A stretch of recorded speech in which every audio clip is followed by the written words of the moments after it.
Dear viewers, आप सभी का अनअकैडमी आईएएस चैंपियंस के प्लेटफॉर्म पे स्वागत है। 2 साल हो चुके हैं रशिया यूक्रेन वॉर के, लेकिन अब रशिया यूक्रेन वॉर एक नए दिशा में जा रहा है।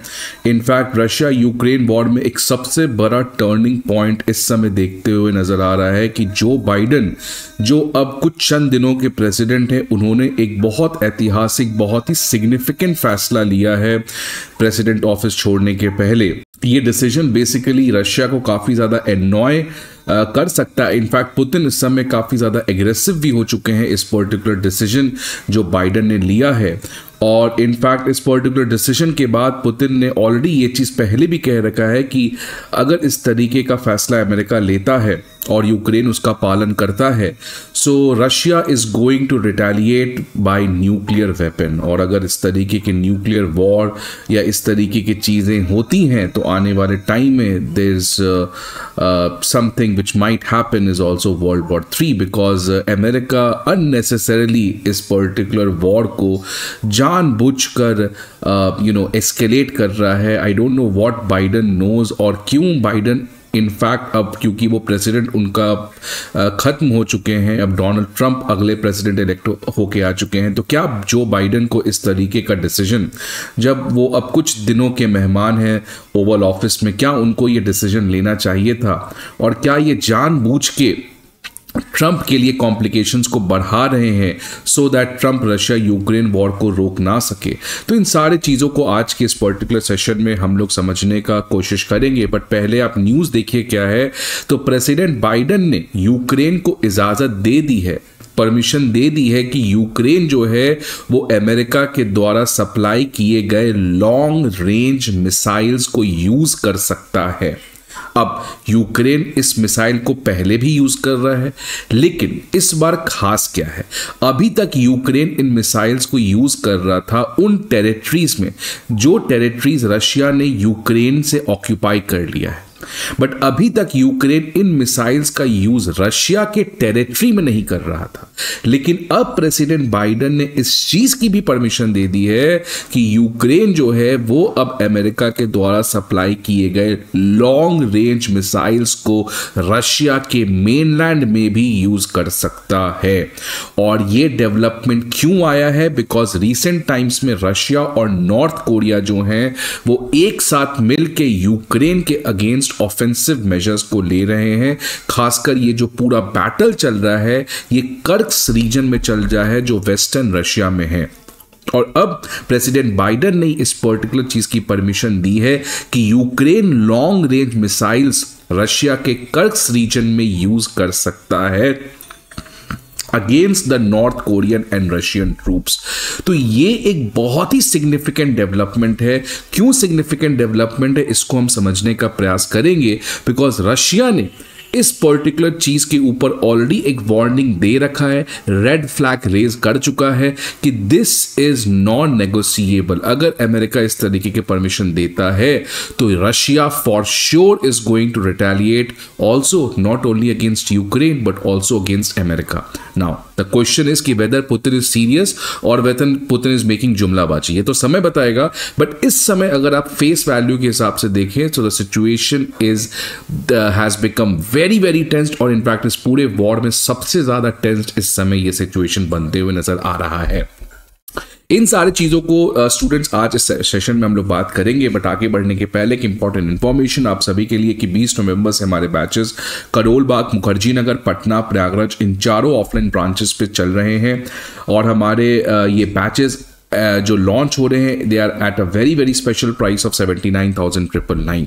करोल बाग, मुखर्जी नगर, प्रयागराज, पटना इन चारों बैचेस और इन चारों सेंटर्स के ऑफलाइन बैचेस हमारे 20 नवंबर को स्टार्ट हो रहे हैं। Unacademy IAS comprehensive GS course के अलावा CSAT essay writing course, comprehensive current affairs coverage, pull and test series और ऑप्शनल जैसे कोर्सेज को भी प्रोवाइड करती है। इन सारे इंफॉर्मेशन के लिए आपको हमारे ऑफलाइन सेंटर पर विजिट करना होगा, या नहीं तो आप हमारे ऐप को डाउनलोड कर सकते हैं जहां पे आपको ये सारे इंफॉर्मेशन प्रोवाइड किए जाएंगे। नाउ ये सरप्राइज क्यों है? सरप्राइज इसलिए है बिकॉज पहली बात तो प्रेसिडेंट बाइडन क्या अभी इस समय उनको कोई भी इंपॉर्टेंट डिसीजन जो फ्यूचर को चेंज करता है क्या उनको ये लेना चाहिए? पहला सवाल तो यही है, बिकॉज प्रेसिडेंट जो है वो अब चंद दिनों के मेहमान हैं।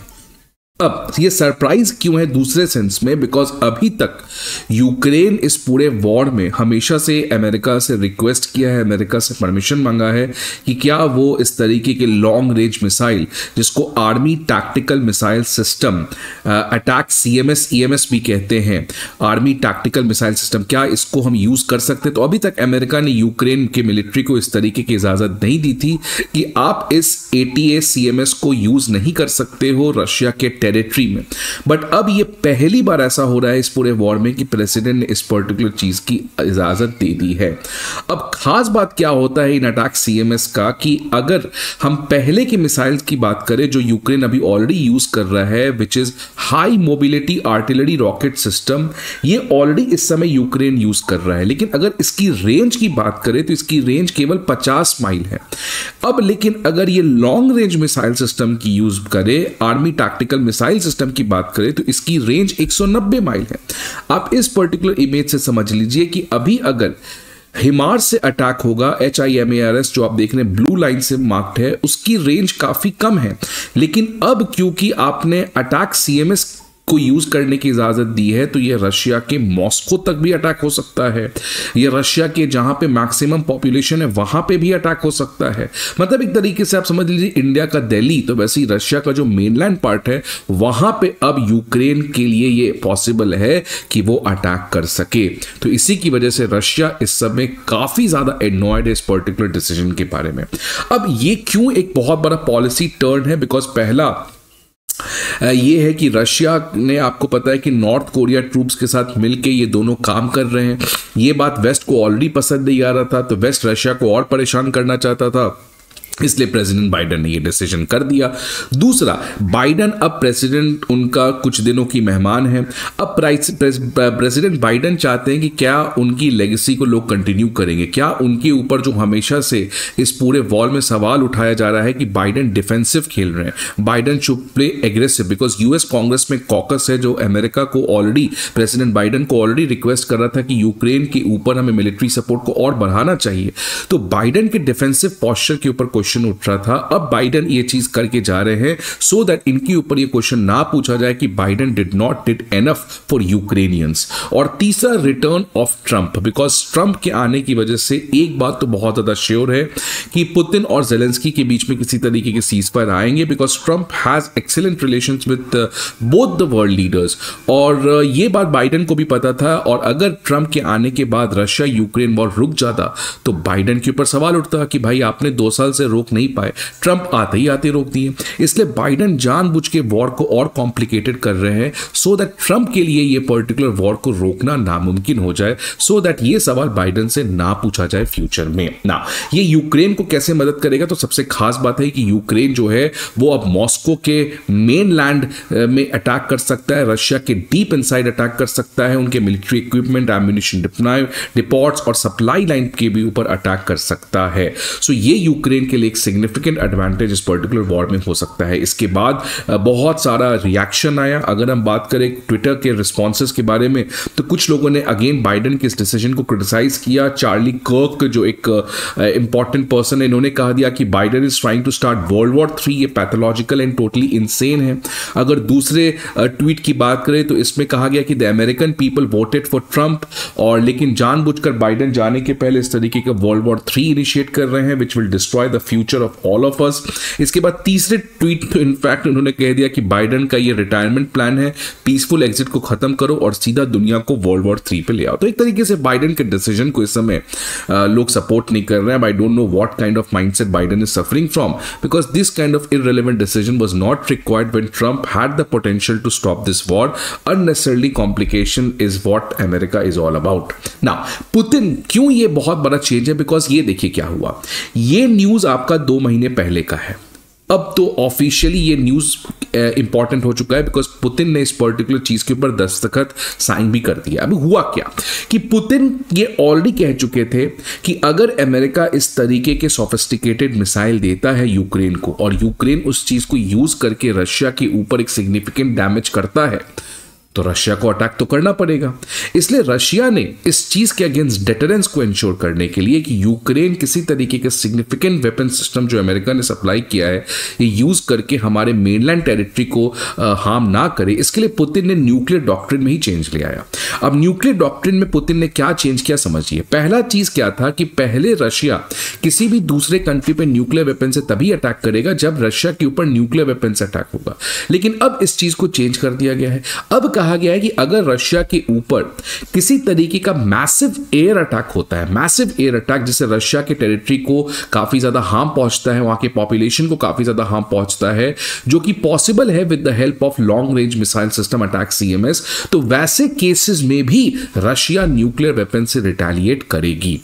और दूसरा चीज ये कहा गया कि पुतिन ने अपने न्यूक्लियर डॉक्ट्रिन में एक और बदलाव किया कि अगर कोई non nuclear country which is Ukraine, अगर वो रशिया के ऊपर अटैक करती है, कैसे अटैक करती है? By using the weapon from a third country such as America, तो वैसे अटैक को रशिया जो है वो ज्वाइंट अटैक मानेगा, which is a joint attack का मतलब कि यूएस यूक्रेन दोनों को एक तरीके से रिस्पॉन्सिबल मानेगा, और उस केस में पुतिन जो है, रशिया जो है वो रिटेलिएट करेंगे न्यूक्लियर वेपन से, ना ही यूक्रेन के ऊपर बल्कि रशिया के ऊपर। तो ये 2 महीने पहले न्यूक्लियर डॉक्ट्रिन को चेंज किया गया।